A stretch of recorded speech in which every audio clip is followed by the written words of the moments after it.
welcome to where the furniture isn't always the best, but them views, they are amazing.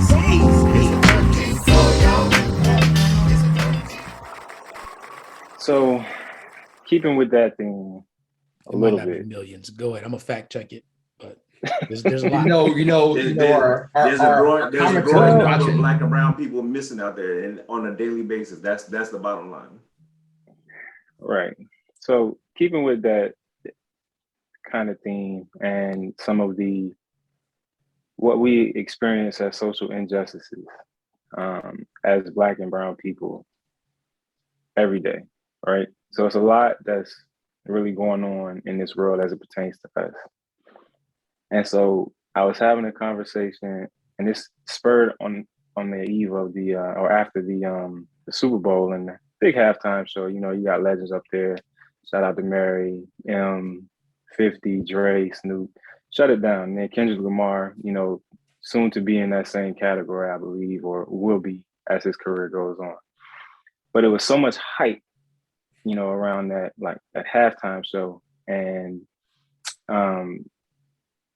it was funny because the conversation came up and everybody's like watching the Super Bowl. We know the NFL is NFL, so we don't have to get into that. We've covered them. Even though they've been making strides, it's still the NFL. Mm-hmm. With the plight of African American, Black Americans at a whole, especially this current society, do you feel like we dance, quote unquote, too much? That's how it was presented. Or the actual quote was that here we are still dancing on TV for these people in this arena, given that the NFL owners and everybody else is, you know, doing dancing the jig or whatever to their beat. Do you feel like that is the actual case for us as Black people? Do we dance too much? Are we still playing step in toe with the, I guess, quote unquote, master, or these folks that kind of pull the strings? Or is it more of a, I think, as you kind of put in the group, and I'll let you expound on that, BJ, just a matter of expression because of the type of people that we are and where we come from?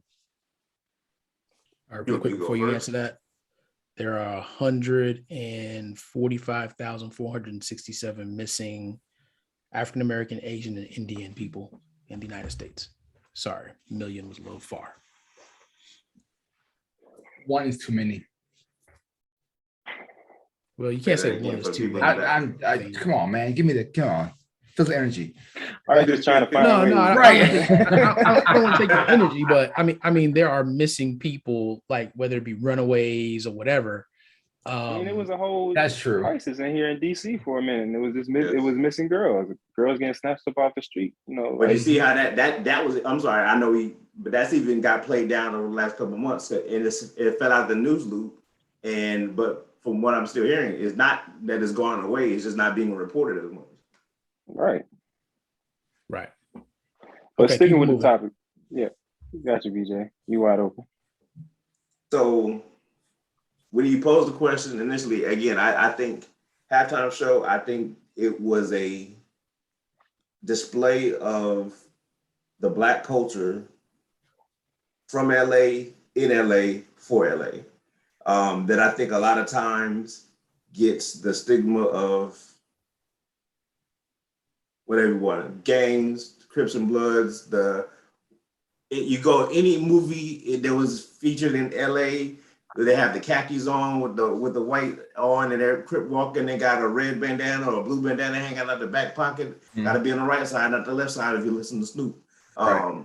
Left side, not the right side. I said that backwards. Anyway, too much music in my head right now. Sorry. But when you think about all those different things that were portrayed on that stage right there, and then think about how music has played out in the lives of, I'm gonna just say Blacks, I can't talk for everybody right now, mm-hmm. in the Black culture, right? You go from everything from Negro spirituals to spirituals in the church to R&B, jazz, blues, hip hop nowadays. Like, it's an expression, and I have this conversation with people all the time about language and lyrics. Yes, Does some things need to change? Do I think so? Yes.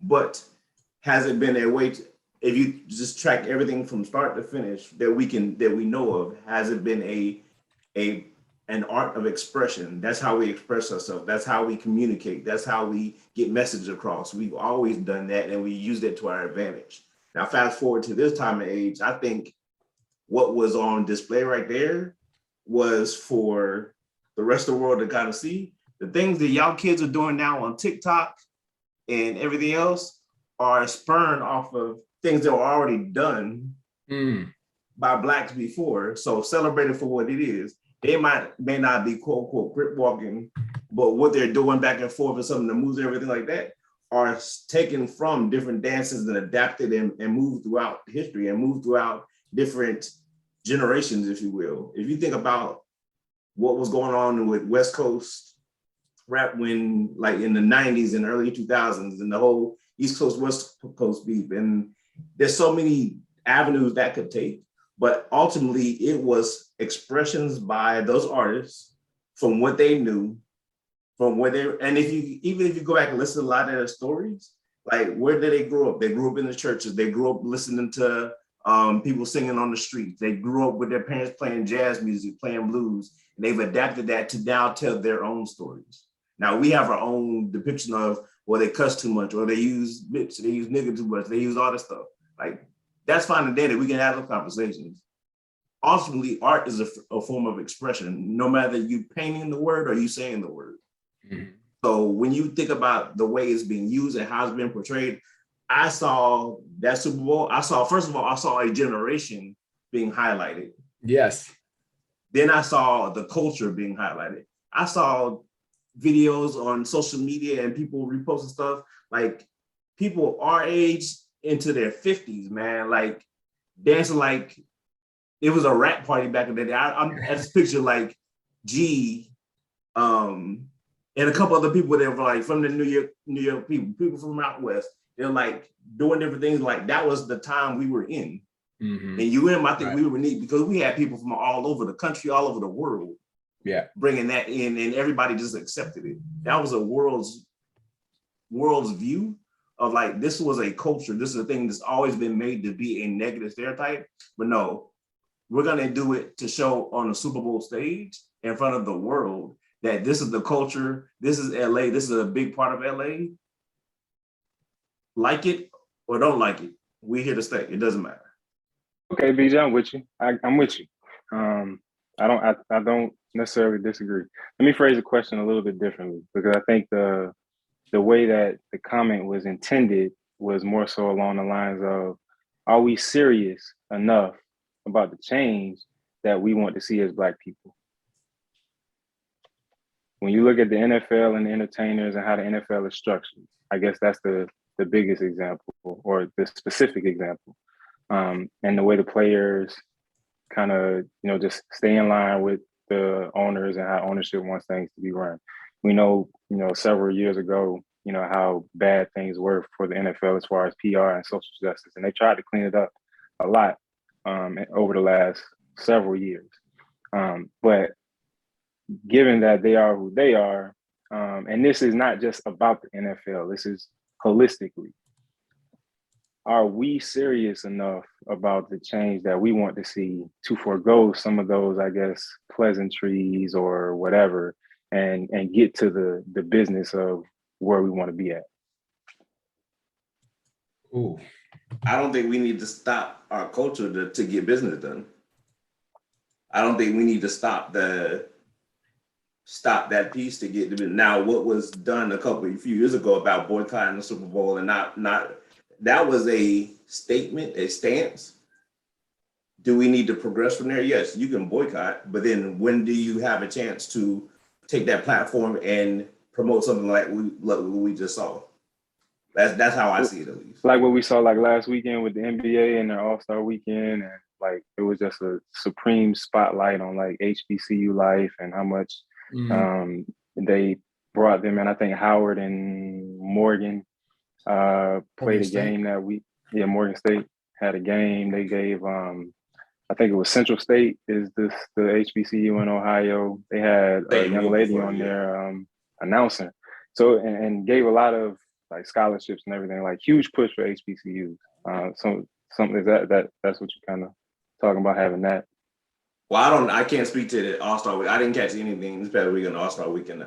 I couldn't even tell you what was happening when the game Well, was. no, I'm just saying, like, with but that type of the platform is used to platform highlight, is used, right? yes. Platform is used, but it's very funny that you bring this up because I was watching a YouTube video of Brandon Marshall, Chad Johnson, and somebody else talking about this but months ago and saying that, hey, the NBA is getting all this props and whatnot for this, but it's a different situation because one, they learned from the NFL and had time to react. Two, you have a lot more players. Ease up. I'm telling you what they just said. listening. I'm telling you what they said. You don't gotta stop. Two, there are more there's less players in the NBA and a greater percentage who have guaranteed contracts, which Brandon Marshall got all up in arms about, and Chad Johnson. Anyway, they were at odds about that piece, but I think you have enough significant players in the NBA that are speaking up and saying, oh, we need to do this, that the league respects it. Now, what I will say for all sports, and it's where we've all failed, is that we haven't created a safety net for these players who, for some of them, this is the only thing they know to provide and make their bread and butter. They haven't, a lot of them, not all of them, they haven't learned other things that they can do with their skill set. So it's very hard for them to walk away and say, hey, we're not going to play until this happens, because they are scared of losing out on that money. They're scared for a lot of them. This is the generational change. This is what changes the patterns that they've grown up in. That is the key. When it comes to sports, that is the key. We have to get to a point to where the players can say, we're not playing until something significant is done for a long-standing amount of time. Now, going back to the part about the music and the dancing, I'm going to take it a step further. Not only is that just our cultural tradition, but that has been our mental health therapy for a long time. And if you took that away, things would get really bad. Because that has been the outlet. That has been the therapy. That's what has allowed us to continue to go on under the toughest of circumstances. And there's always some form of music or something for us to rally around to feel like, hey, you know what, we can go on, we can make it some more. And I think until we realize that, okay, it's great. Now, the most powerful thing we have right now is sports, entertainment, fashion, all these different things where we dominate. If we ever could get to the point where we say we're going to have a calculated, and here we go, we're getting flagged again. If we could have a calculated agreement that, hey, we're not going to produce until the heads of state, the people in power come together and make all this right and get something in writing. A minor explanation of that scenario of that.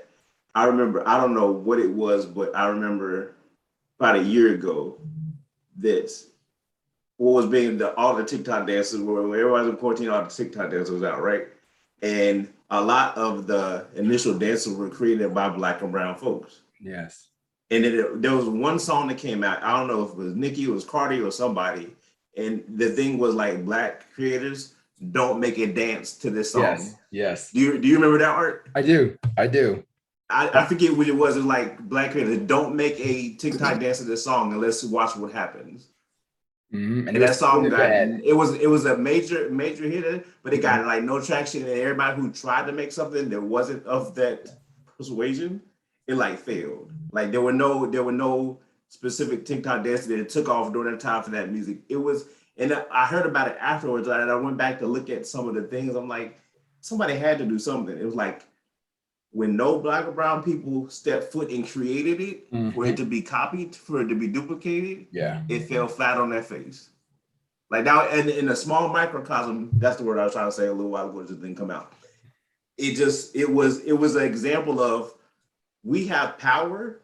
How do we wield it? And I think that's go back with Kay, what you said a little while ago. Are we willing to? And again, that's a small case, right? When you think about that in art, in music, in fashion, like not even talk. That's the creator side. Not talk about the spending dollars that go on the opposite side of that. Right. There's a whole bunch of power that we just need to rally behind and figure out what is that plan. And look, the music is so powerful. That's why a handful of people run the industry and determine what gets played, what doesn't get played, because they know. Yeah. Right. We talking about East Coast, West Coast beef, just to find out, was it really real? Because if it was real, you wouldn't have got Jay-Z to come write Still Dre. Right. Mm-hmm. One of Dr. Dre's biggest hits, Jay-Z wrote. And not only did he write Dre's part, he wrote Snoop's part too. Oh, wow.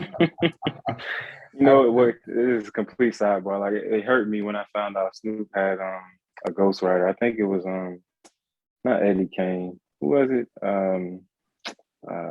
So I can't think of his name.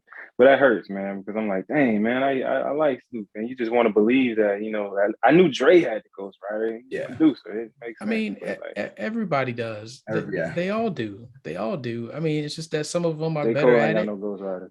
Who? J. Cole. Oh, okay. If you say so, I mean. Man, don't burst my bubble. Like, leave me one, right? I don't know him like that. Oh man. Hey, before we go into the next segment, Art, can we get your corner in now? I got time to look something up real quick. Yeah, for sure. So it's good because I wanted to talk about patience. And every once in a while, I'll bring this back because it's super important for people to understand how patience work and what the deal is with that. Dude, patience, planning, and making sure that you're taking care of things that need to be taken care of is super important. So instance today is you want to go out and do the biggest thing. You want to go out and plan this big hurrah and whatever it may be. But most of the time when you do plan those things or you do set forth, things happen and you're doing it because you're in a rush for whatever it was, for work, for life, for personal, for fitness, whatever it is the plan is. Sit back some time and think about it before you make a reaction. Same financial decisions to buy certain things or to react a certain way. And I'm using the example for myself of the Galaxy Fold. So me and BJ sat down, we went through this whole thing for about an hour at his house about how I need to have this fold. I got to have it. It's going to be the next big thing. They aren't making any more notes.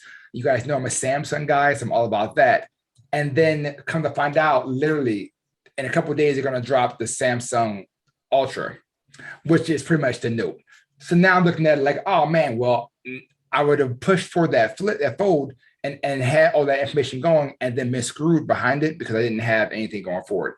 So patience and time is a good thing. If you don't need to have something, you don't need to have it, then don't push for it. Don't make things happen. Just sometimes it takes more out of persons to sit back and wait for that than it is to go out and do the first thing. So look at the situation, look at it as a whole before you move forward, and sometimes practice patience before you react. Same for thinking and speaking. Open your mouth, remove all doubt. That's what they say. There it is. That's Art's Corner, brought to you by the BFBG. I do have a question though, Brett, before we move to the next thing. So why is it that we don't organize on that level? How is it that we cannot get this is what we're going to do and we execute? So we ain't gonna make it to the next segment. We're gonna end the show on this segment. I already know it. Otherwise, we'll get into being too long, and that'll be the next bit of feedback we get. You guys on there for an hour and a half, 2 hours. This isn't Drink Champs, blah, blah, blah, blah, blah. But again, perfect. People will sit there and watch Drink Champs for an hour and a half. Entertainment, man. Entertainment. You get to unplug and listen to these, entertainers. Spill Right. off. And in most cases, they're not even talking about something current. They're talking about something that has been. Right. Absolutely. And we talking about something current that could uplift everybody. And It's priorities. It's 60 priorities. minutes is too long. So I'll give it this on public. Shout out to Mom's favorite lifter. Always. Mom was heated when she found out we were doing segments. She's like, why y'all doing that? Oh, what? Why I gotta wait another day? And I told her like some of the feedback, like, so they need to get their priorities together. They need to get their schedules. If they don't want, they need to pause it and come back to it. I want to listen to the whole thing and watch the whole thing. Mama, it's not your fault. Because Yes. you were raised in a generation Yes. where the attention span is Yes. not 3 minutes or less, or 60 Yes. seconds or less. We unfortunately live in this data age where everything is easily accessible and everything is like, I need it now, I need it yesterday. On demand, yes. On demand. And so, unfortunately. It's not just that. It's also, oh man, these guys, this topic is too heavy for me. I need to just feel good. I need positivity.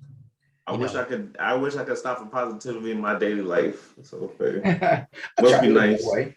I try to find something. Yeah, man. I mean, it's all about perspective. It's definitely all about perspective. But it's short term. You're basically I still got to deal with the situation. Like you're looking for short-term relief from what's real, right? As opposed to let's deal with it and let's figure out a long-term solution so that you can enjoy yourself as much as you want to. True. There it is, ladies and gentlemen. We're done here on the 13th floor where the furniture isn't always the best, but the views are Amazing.